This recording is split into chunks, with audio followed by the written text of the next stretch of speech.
On the 7th of October 2014, I dreamt, and in my dream I just started going up into the air. It kind of felt like I was ascending through a large warehouse because I can't recall seeing the clouds or the sky. I noticed I was carrying something that looked like a shining stone similar to that described in Revelation 2:17. Right next to me I saw a lady with her child, and she was also ascending, and it was made known to me in the dream that she is a professing believer in Christ and a long-time gospel actress. So whilst we were going up, I looked over to my right and I could see that she began losing elevation.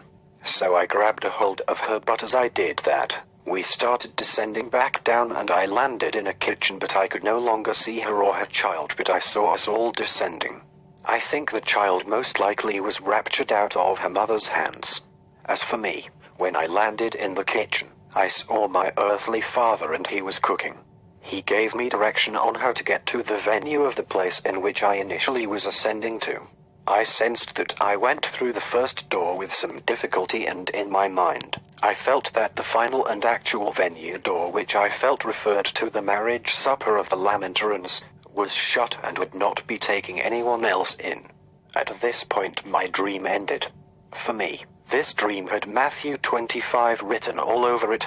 Just like in Matthew 25, the foolish said unto the wise, Give us of your oil, for our lamps are gone out. The wise answered, saying, Not so, lest there be not enough for us and you.